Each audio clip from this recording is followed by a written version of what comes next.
All right, so I don't know if you guys know or not, but I am so terrible at competitive Pokemon. I play this super casually, and I still love it. With Sun and Moon just being released, everybody is talking about the new Pokemon. Everyone's racing to build their favorite team, exciting new Pokemon are announced. It's just a great game in general. But let's not forget about the old Pokemon of the past. I mean, they matter too. That's why I made this video, to show some love to the previous generations and my most favorite Pokemon from them. Generation 1. This is the generation that started it all. Episode 1, I Choose You. Now I remember those Saturday mornings as a kid, waking up, getting a box of Cinnamon Toast and Crunch, and just munching away while watching Pokemon as I was a little kid. I mean, I watched other stuff, of course, but we're talking about Pokemon. And to watch this little electric furball fight so viciously and rebelliously against Ash until they actually finally make a stable relationship, stable friendship.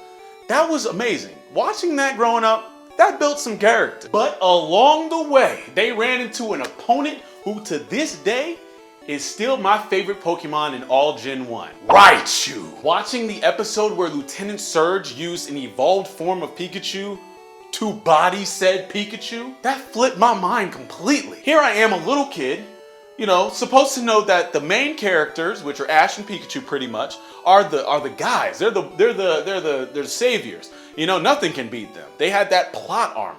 I guess you can make the argument that Pikachu already lost to Brock's Onix in the first gym, but did Brock's Onix really put Pikachu in the hospital? Can we please just take a moment to remember Raichu? I mean, look at this guy. He came into that battle knowing he was gonna whoop somebody's ass. And yeah, he ended up losing in the end because, of course, plot armor for the good guys, but believe me, Raichu's intro was something that hooked me as a kid.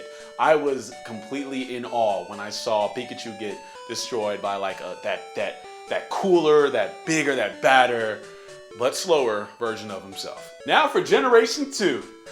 That's 4. Boy, let me tell you, you have no idea how happy I was getting Pokemon Sun as a kid for my birthday. That was one of the best times I have ever had as a child, because watching it, and that was like the first time they implemented the whole night and day mechanic that's now in Sun and Moon, of course. So it was so many changes, so many new Pokemon, so much awesomeness. Even the cover art was so beautiful. And as good as Pokemon Gold and Silver were, I think I can speak for everybody when I say, fuck Miltank. And I guess I'm going to be a little biased because Pokemon Gold and Silver were my favorite versions of all time. So it was really hard for me to find like my favorite Pokemon of this, because there was we got introduced to Lugia, Ho-Oh, Typhlosion was a monster. I loved him. Feraligatr was so fun.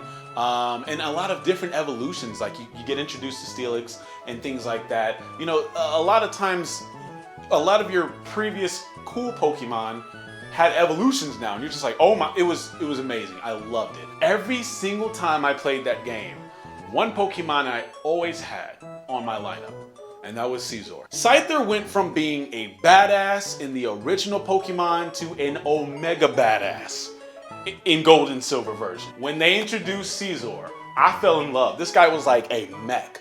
He was like a bug and a mech mixed together. And they do have some of that in Sun and Moon now. It's kind of weird. There are some Pokemon that kind of look like that. But Scizor was like the OG. He was like the beginning. And I felt a bit of like gratification with getting him too, because like you had to get Metal Coat and then you had to trade him. And this is back in the day before Wi-Fi. You kids don't know how good you got it now.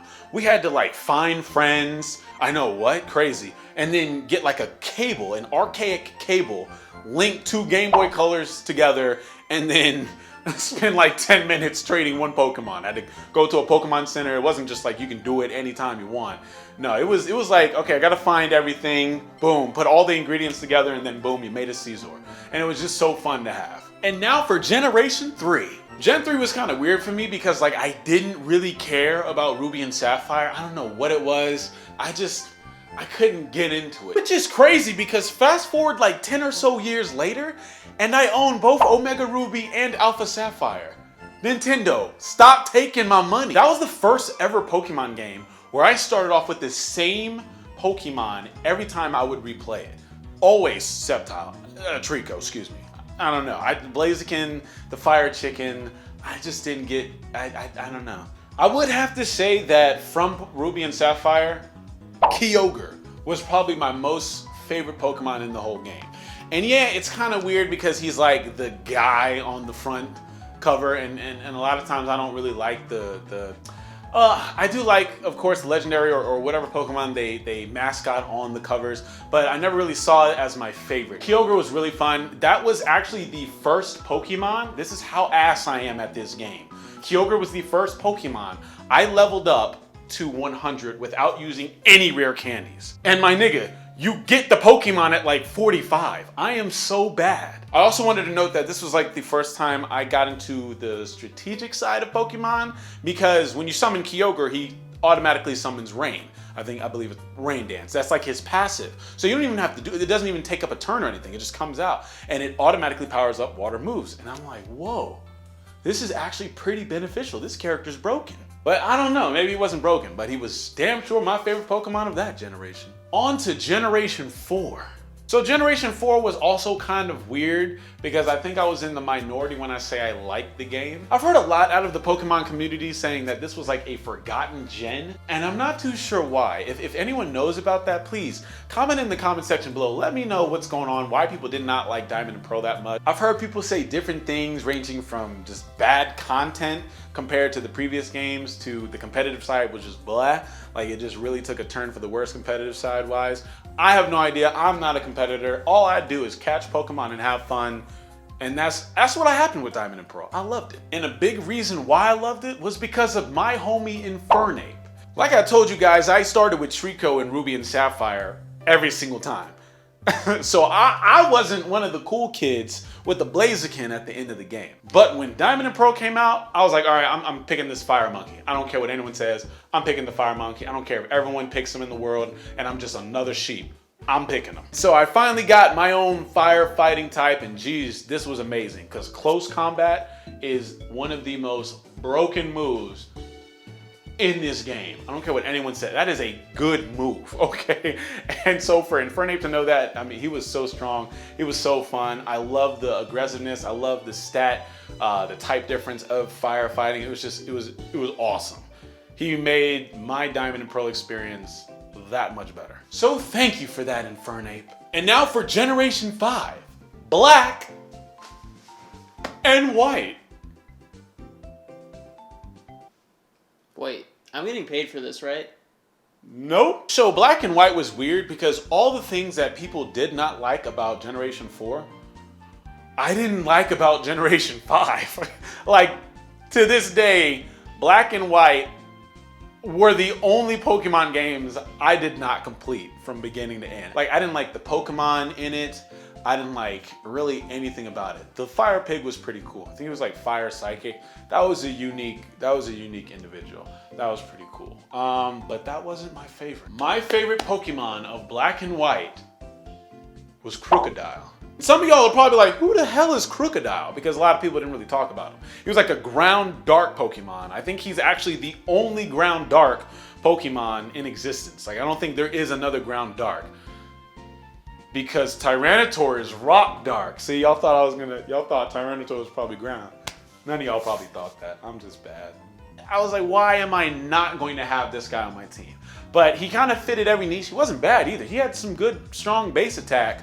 And his speed wasn't awful. You know, he was like, I guess, a generic ground type Pokemon who's like, speed's not that great, a little tanky, but he had some good base attack, and I liked it a lot. Now for Generation 6! X and Y were fantastic. I love those games. I have no gripe at all with those games. So I guess the developers thought, hey trainers, I know we gave you like 1 or 2 rivals in the past, but guess what? Now you get about 4 of those little niggas. I honestly can't even remember them. I think it was like 2 girls. It was like, one of them were your actual rival, and then there was Tierno, the big, like, fat guy. He was the coolest, actually. But in that game, my most favorite Pokemon would have to be Pangoro. Pangoro was like that ultimate rags to riches Pokemon. I mean, he was just this little tiny, squishy, big-headed, Powerpuff Girl looking panda, and then he grows up to be this hulking, like, yeah, I wish a nigga would type thing. And I love the fact that they gave him the little bamboo stick to make it look like it was, I don't know, a cigar or a toothpick or whatever. It was really creative, you know? And it was like fighting dark. You know, he was fighting End Dark, so that was pretty good. He covered a lot of options. He had a good type. He had good base attack, good base HP. Speed was not that great, of course. He was just all. I actually have him in my Sun and Moon lineup right now, but we'll get to that later. And now for Generation. Why? Can you? I'll let you know when to do the drum roll, okay? Thanks. Yes, finally Sun and Moon are out, and this game is so amazing. Oh my goodness. I got this thing midnight, Friday, okay, so November 18th. I basically played it every single day up until right now, and I'm pretty much done. I'm pretty much almost about to beat the game. After this video, I'm probably just gonna go ahead and beat the Elite Four and get that out the way. But yeah, I've really gotten to see a lot of different Pokemon and all the new stuff, and I'm probably going to get a lot of flack for this. But my favorite Pokemon in the new Sun and Moon game is... That's when we do the drum roll. That's when the drum roll comes on, all right? Thanks. My favorite Pokemon in Sun and Moon is, drum roll please, Alolan Golem. Now I know what you guys are thinking, but Keith, that's like not really a new Pokemon. It's just an alternate form of an already established Pokemon. And yeah, that is true, but I mean, he is like completely different. Everything. Even in competitive, he's actually probably going to be useful now. Because before rock and ground, you just get bodied by water easily. You got bodied by grass easily. But now, water Pokemon have a little bit more to worry about because he's not just rock and ground anymore. He's actually rock electric. So he has electric moves, and he has like a base attack stat of 120. So that could possibly one-shot pretty much any water Pokemon besides like Vaporeon, I guess. That's my top Pokemon from every generation, ladies and gentlemen. Let me know what you think in the comment section below. Tell me what your favorite Pokemon for each generation is. Sun and Moon just got out. Did you get it? If you did, let me know, who's your favorite from that one, as well as the previous versions. I would love to know. If you are new, go ahead and hit that subscribe button. We'd love to see you again. If you like this video, go ahead and hit that like button. And like always, ladies and gentlemen, I'm Mighty Keith. No matter where you are in the world, I'm just so happy you're here with me. Boy, that's just crazy.